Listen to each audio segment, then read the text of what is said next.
Welcome back to Cultivel Home and Garden. So good to have you here today. You know, if you have a row of arborvitae running along your property line, that classic green hedge so many of us have had for years, I have something really interesting to share with you today. There are some wonderful alternatives out there that are easier to care for, far more beautiful through the seasons, and much better for the birds and butterflies we all love to see in the garden. 5 of them, in fact. Let's take a slow walk through each one.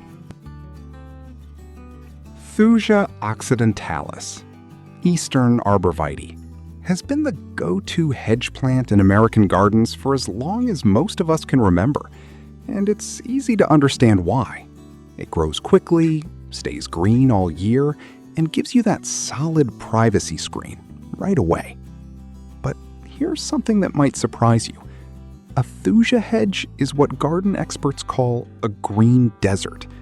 It provides almost no food, no nectar, no berries, no insects for the bees, butterflies, and birds we love to see visiting our yards. Birds will shelter in it, yes, but there's nothing for them to eat. And that maintenance-free reputation? Not quite the full story. To keep a Thuja looking truly healthy, it needs regular watering, fertilizing, and pruning, year after year. In our hotter, drier summers, many Thuja hedges develop those brown patches you've probably seen around the neighborhood, and that's almost always from heat and drought, not disease. Then there's the pruning problem. If you ever cut back into the older brown wood, the hedge simply won't recover. Those bare spots become permanent. For all these reasons, more and more gardeners are looking for something better. And today, I'm happy to show you 5 wonderful options. Alternative number 1, Ninebark, Physocarpus opulifolius. Now this one is a real treat. Ninebark is a true North American native, meaning it belongs here, it's perfectly adapted to our seasons, and local wildlife absolutely loves it. What makes it so special as a hedge is the foliage. Depending on the variety you choose, the leaves can be a soft yellow-green, a warm copper, or a rich, deep burgundy. So instead of a plain green wall, you have something genuinely beautiful to look at every single day. In spring, it's covered in pretty clusters of small white or pink flowers that bees and butterflies flock to immediately. Hardy in USDA zones 3 through 9, it handles cold winters, dry summers, and even city air without complaint. And here's a lovely thing about Ninebark. It looks best when you simply let it grow naturally, with its gentle arching branches. No need to wrestle it into a stiff shape. Let it be itself, and it will reward you every season. Pro tip: try planting 2 different Ninebark varieties side by side. A dark burgundy one like Diablo next to a golden yellow-green one like Dart's Gold. The color contrast is simply beautiful and gives your garden boundary a real wow factor without any extra effort. Alternative number 2, common hornbeam, Carpinus betulus. If you're the kind of gardener who loves the idea of planting something that will still be beautiful long after you've enjoyed it for decades, this is your plant. Hornbeam takes a little patience in the first few years, but once it settles in, it creates a dense, strong hedge that holds up to wind and cold beautifully. Hardy in USDA zones 4 through 8, it is one of the most durable hedging plants available. What I find truly charming about hornbeam is what it does in winter. Unlike most plants that drop all their leaves and leave you with bare branches, hornbeam holds on to its dry, warm, copper-colored leaves all the way through the cold months. So you still have privacy. You still have that lovely, soft, rustling sound in the winter breeze, and you have warm amber tones when everything else looks gray, which is a very special thing to see from a kitchen window on a cold January morning. Birds love it too, and small animals feed on the seeds through winter. Pro tip: in the first 2 years, trim new growth back by half each season, rather than letting it grow freely. This builds a dense, full hedge from the very bottom upward.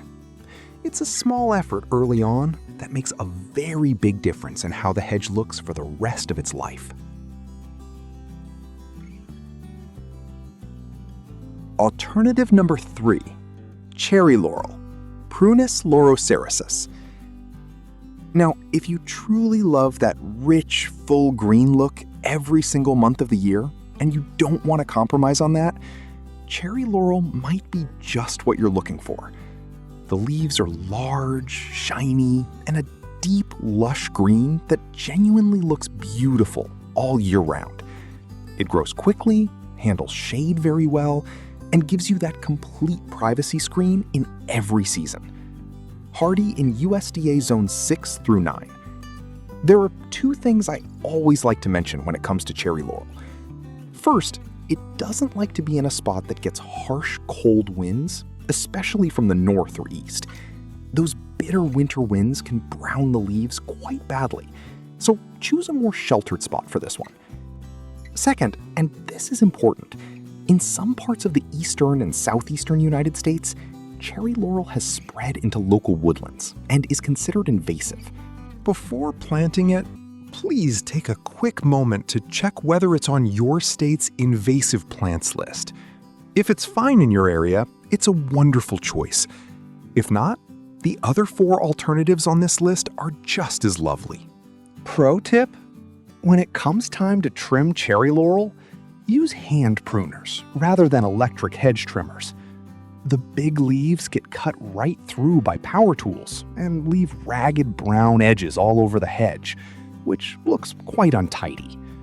Hand pruning takes a little longer, but keeps everything looking pristine and glossy. Alternative number 4, common privet, Ligustrum vulgare. Privet is a plant many of us remember from gardens we grew up around, and there's a good reason it has been around so long. It is genuinely tough, grows quickly, tolerates poor soil, handles city air, and stays at least partially green through milder winters. Hardy in USDA zones 4 through 8, it asks very little of you once it's settled in. There is one thing that makes all the difference with privet, and it starts right at planting day. Many privet hedges end up thick and full at the top, but bare and sparse at the bottom. And once that happens, there's really no fixing it. The secret is to cut the new plants back quite firmly right after planting, more than feels comfortable. That one early trim forces the plant to branch out from the very base, building a dense, full hedge all the way to the ground. Do it right from the start, and your privet will be beautiful for decades. One note to check as well: like cherry laurel, privet can spread via birds into local wild areas in some states, so do check your local guidelines before planting. Pro tip: give privet 2 trims a year, once in June and again in August. That simple rhythm keeps it neat, encourages full, dense growth throughout, and means you never have to do a big, dramatic cut that shocks the plant. Little and often is always the kindest way with hedges. Alternative number 5, white dogwood, Cornus alba. And I've saved what I think is the most magical one for last. This is not the familiar white flowering dogwood tree. This is a dogwood shrub, and it does something truly extraordinary through the seasons. In summer, the leaves on variegated varieties are edged in soft white or silver, bright and fresh looking even in shady corners of the garden. In autumn, those leaves turn the most beautiful shades of pink and soft red. And then, once all the leaves have fallen for winter, the bare stems glow a vivid flame red.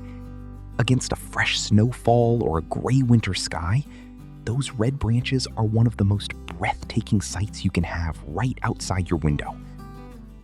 Hardy in USDA zones 3 through 7, this is one of the hardiest options on this entire list. Perfect for those of us in colder parts of the country where other hedging plants struggle. Birds love the winter berries, and the summer flowers bring in the bees. The one thing to keep in mind is that this shrub likes room to spread and grow to its full rounded shape. It's happiest in a medium to large garden rather than a very narrow strip. Pro tip: each spring, cut about 1/3 of the oldest stems all the way down to the ground. New young stems always have the most vivid red color in winter, so this simple annual renewal keeps your winter display looking truly spectacular year after year. It only takes a few minutes, and the reward is extraordinary. 5 beautiful plants, each one giving you the privacy and the presence you want along your garden boundary, and so much more on top of that. Color through the seasons, birds and butterflies at the window, and far less worry on a hot summer day. Your garden boundary is one of the first things you see every morning. It deserves to be something that genuinely brings you joy, not just a green wall. Thank you so much for spending this time with us today. We'd love to see you again. Subscribe to Cultivel Home and Garden for new videos every week, and we'll see you in the next one.